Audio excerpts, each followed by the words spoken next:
in Cleveland. Open up the notebook. What do we need to know? So the big issue is we finally got CeeDee Lamb back in the fold. The reality, though, is how much will CeeDee Lamb play? Mike McCarthy has said, we are ramping up to Sunday. We have a plan as far as like getting the workload into the week that he can get done so he's able to play Sunday. But here's the thing, even when he plays, we're going to be looking like, is he going to pull something? Is he going to be able to play the whole game? And of course, the Browns know that their offense flows through CeeDee. Let me ask Harry that question as a wide receiver. If CeeDee Lamb at his best is 100, what should we expect from him this week, bearing in mind he's been in camp less than 2 weeks? I would say 80, 85%. He's not going to be 100%.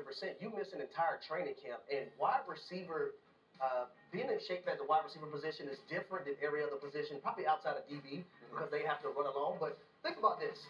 At CeeDee Lamb, you have to run 60 yards, run back, run another 40 yards, run back, go across in motion and formationally, and do a lot of different things as the centerpiece of your offense.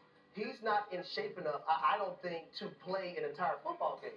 So they're going to have to say what percentage of plays is CeeDee Lamb going to play on top of going against a team in the Cleveland Browns in which week 1 last year, they went against Joe Burrow, Jamar Chase, and T. Higgins and said, we don't give a damn who they are. We're going to play man coverage. We're going to blitz and shut them down. Tough matchup for the Eagles against Green Bay. I feel that way. Yeah. Bad matchup for the Cowboys against Cleveland. On the road, starting a rookie at left tackle, starting a rookie at center. Who's the defensive end for Cleveland? Yeah, Myles Garrett. Okay, Myles Garrett. Y'all remember last year when he was doing the crossover? Yeah. Where was he on the line of scrimmage doing that? Over the center. Over the center. So I'm starting 2 rookies against the defensive line that chases quarterbacks. And to Harry's point, you can make the case it's the best man-to-man group in the league, coverage-wise, with Newsome and Emerson and Ward. So if we're sitting there going Cleveland at home, which was remarkable at home last year, playing man coverage, I don't care. CeeDee Lamb is fantastic, but they can cover, and now you've got to deal with the pass rush with some young players. It's just a bad matchup for Dallas week 1. And in that building in Cleveland, they are confident with that matchup, for sure. Yeah, look, the other side of it is interesting. The Browns are a team, they don't get a lot of attention. They're in a tough division. We all understand that. The Browns made the playoffs last year with arguably the best defense in the NFL and essentially Joe Flacco coming off the couch and leading them into a playoff spot. Deshaun Watson, there are a lot of questions. Is it possible he recaptures some of what he was? I want everyone to watch Jason McCarthy. He knows him a little bit here. J-Mac has gone head-to-head against Deshaun Watson. Can we go back to October 15th, 2017, please? There's Deshaun rolling out. J-Mac, what do we got here? Now, let's put some context to this. The Houston Texans won this game. I think the score was 33-17, and it was probably 33-3 at that point. So we got dominated. But, hey, you got to be a lone star sometime in a bad situation.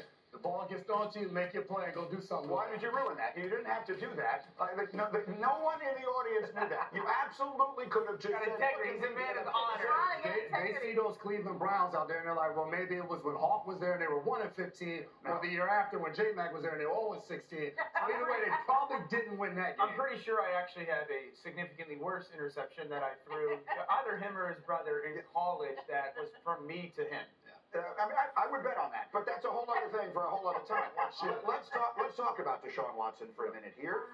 The conversations around him have been about anything but football, and obviously they've been awful. And right now we're in the possibility of talking about that as being one of the worst trades in the history of the NFL, unless zero wiggle room, Greedy. Yeah. It's zero wiggle room. I mean, it's over if he doesn't get it done now, right? It's not over because they did the whole contract, and I think his money's guaranteed for the foreseeable future. Am I correct with that? Yeah. For the next couple of years? Year 3 of a 5-year situation, and everybody understands that jobs are on the line based on his play. They have a new offensive coordinator in Ken Dorsey. Kevin Stefanski, still complex. Like, everything about this, and no Nick Chubb. Deshaun Watson knows the expectations, and he knows the pressure. He has said, I understand. I think I can still play at an elite level. Great, go out there and do it. If it doesn't happen, there's no blame to fall elsewhere other than the quarterback. They got a coach that's 2-time coach of the year. They got a phenomenal scheme and play calling, Kevin Stefanski. Offensive line that's going to be one of the best. They got a tight end group that's fantastic. They got skill players galore.